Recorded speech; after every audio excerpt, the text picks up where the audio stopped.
This is the best of the week on Relevant Radio. One of the questions I get asked probably more than any other is, where is purgatory in the Bible? And I'm sure you get asked that question a lot as well by non-Catholic friends and family members.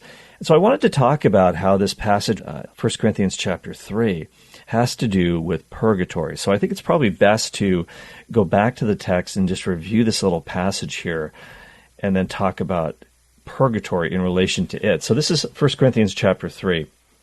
And I'm going to start here at verse 5. What then is Apollos? What is Paul? Servants, through whom you believed, as the Lord assigned to each. I planted, Apollos watered, but God gave the growth. So neither he who plants nor he who waters is anything, but only God who gives the growth. He who plants and he who waters are equal, and each shall receive his wages according to his labor. For we are God's fellow workers. You are God's field, God's building. According to the commission of God given to me, like a skilled master builder, I laid a foundation, and another man is building upon it. Let each man take care how he builds upon it, for no other foundation can anyone lay than that which is laid, which is Jesus Christ. Now, if anyone builds on the foundation with gold, silver, precious stones, wood, hay, straw, each man's work will become manifest, for the day will disclose it, because it will be revealed with fire. And the fire will test what sort of work each one has done. If the work which any man has built on the foundation survives, he will receive a reward. If any man's work is burned up, he will suffer loss, though he himself will be saved, but only as through fire. Do you not know that you are God's temple and that God's Spirit dwells in you? If anyone destroys God's temple, God will destroy him. For God's temple is holy, and that temple you are. Let no one deceive himself. If anyone among you thinks that he is wise in this age, let him become a fool, that he may become wise. For the wisdom of this world is folly with God. For it is written, He catches the wise in their craftiness. And again, the Lord knows that the thoughts of the wise are futile. So let no one boast of men. For all things are yours, whether Paul or Apollos or Cephas or the world or life or death or the present or the future, all are yours, and you are Christ's, and Christ is God's. Let's talk about how this passage relates to purgatory itself. My friend Carla Broussard, Catholic apologist, wrote a nice little piece about this and how a lot of people say that this chapter is only with respect to building the church collectively. And that's true. It does have to do with the whole church. We're going to see this in just a few minutes. But this idea of your work being purified, the purifying fire escaping, but only as if through the flames, that also applies to individuals as well, and it does say something about purgatory. So one of the things that Carla noted was that a Protestant might read this text and they won't find the word for to purify in Greek, which is the word katarizo. That's true. That word is not in the text, that Greek term, but just because the Greek term that means to purify is not there, that doesn't mean that St. Paul isn't talking about a process of purification. It's a little bit like saying, as Carla mentions, just because you won't find the word Trinity in the Bible doesn't mean that God isn't actually a Trinity of persons. So the concept is there, the concept of purification. What does it really mean when we purify something? Well, we're trying to get rid of the bad and keep the good. It's like Jesus told the parable of the great net, the fishing net, where the bad fish are thrown back, the good fish are kept. And it's really a metaphor for the judgment at the end of time. And it's the same thing with purification. We think about gold refined in the fire. And in this passage in 1 Corinthians chapter 3, especially if you look at verses 11 through 15, it talks about good building materials, such as gold. There's 6 building materials. 3 are good, 3 are bad. Gold, precious stones, silver, those are the good ones. And then there's bad materials that are used to build up the church. Really, this has to do with purification. What's good to build with and what's bad. And then, of course, there's this image of fire. And again, St. Peter uses this image of fire, and we'll talk more about this in a few minutes as well, to relate to the day of judgment. the testing of gold in the fire, burning off the dross, keeping the precious metal. And in the Psalms, God is described as testing Israel as a people through fire. For thou, O God, hast tested us. You have tried us as silver is tried. We went through fire and through water. That's Psalm 66, verses 10 and 12. The book of Isaiah talks about a spirit of judgment, a spirit of burning, Isaiah 4:4. And then in Isaiah chapter 6, this is a famous passage that talks about purification with fire, as it were. Let me just look this up for you very, very quickly. In Isaiah chapter 6, verses 6 and 7.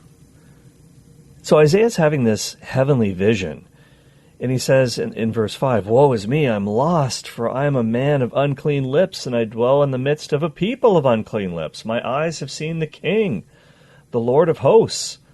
And then what happens in verse 6, Isaiah chapter 6, verse 6, it says, Then flew one of the seraphim to me, having in his hand a burning coal, which he had taken with tongs from the altar. And he touched my mouth and said, Behold, this has touched your lips. Your guilt is taken away, and your sin forgiven. And I heard the voice of the Lord saying, Whom shall I send, and who will go for us? Then I said, Here am I, send me. So this is a very famous passage. He goes on with the message that he's to preach to Israel. But the idea of the burning coal saying, Behold, this has touched your lips, your guilt is taken away, your sin forgiven. It's a bit of a purification here, isn't it? And so we can really look at this in relation to 1 Corinthians chapter 3. So obviously what's going on here with this talk of St. Paul by test, purification as if by fire, testing the quality of one's work, surely this has to do with purification. And again, a Protestant might say, okay, hold on here. He might be talking about purification and judgment, but again, this is for the whole church. It's only the person's works, the ones who are trying to build up the church, that are being purified, not individuals. And Carlo Bussard talks about Norman Geisler, Ralph Mackenzie, they're prominent Protestant apologists, and they actually use this argument in their book, Roman Catholics and Evangelicals, Agreements and Differences, that this has nothing to do with individual souls being purified after death, but only the work that people do trying to build up the church. Well, how can we respond to that? One of the things we can say is that our works, our deeds, are never separated from our persons, because we will these things. We choose to do these things. Our person, our I, you, me, we make choices in what we do. And very often in Scripture, and St. Paul talks about this many times, that our deeds will come into judgment, that we'll be judged by our works.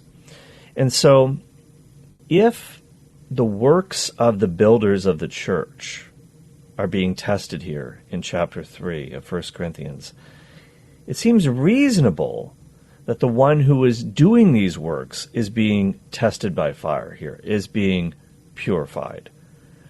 So that's something to note here for sure.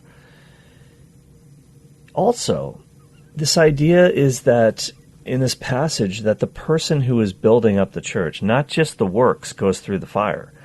It says he will be saved, but only as through fire. He will be saved. So this is the idea of someone escaping, someone jumping out of a burning building, if you will. And so this fire is testing individuals, not just what is being built here. He will be saved, but as through fire. The works are burned up, but he will suffer loss. All right, okay. Somebody might say, all right, you've convinced me that this purifying fire is for individuals, and they are saved. They're not destroyed. So this can't be the fires of hell. The person is saved in the end. So what is this all about? Well, maybe it's only to do with church leaders, not all Christians. Well, that's not true either. Later on in this passage, Paul talks about the fact that if anyone destroys God's temple, God will destroy that person. So that could be anybody. It's not just church leaders. People work from within the church to try to destroy it sometimes, and from outside as well. And so there's many, many passages in his writings when he talks about the judgment applying to all people, not just church leaders. That is for sure. And so it seems like what we have here in this passage is something that looks, as Broussard says, a great deal like purgatory. It's some sort of state of existence in the afterlife. Souls are being purified based on works that they've done, things that they've done, actions that they've undertaken in life. It can't be heaven because what happens to the individual here? He suffers loss. Nobody suffers any loss in heaven. It also can't be hell because the person is saved. So that's exactly what's going on in purgatory. In the Catechism of the Catholic Church, number 1030, it says the final purification of the elect, so as to achieve the holiness necessary to enter the joy of heaven, comes through purgatory. So basically, purgatory, as I've said before, is the mud room of heaven. Everyone who's in purgatory is going to heaven. It's not a second chance after death. It's a place where God cleans us up if we haven't been made perfectly holy, because we still have our sinful attachments that we need to let go of. And perhaps we will attain a state of holiness in this life, of purification through the events of this life, that we can skip over purgatory and go straight into heaven. And that is certainly true for some of the saints. And we're all called to be saints. But for a lot of us, we're going to have to do this because, as the letter to the Hebrews says, without holiness, no one will see the Lord. What happens if you're in God's friendship? You're in a state of grace, you're not in a state of mortal sin, but you're not made perfect yet. Well, God is going to clean you up. That's part of his grace for you.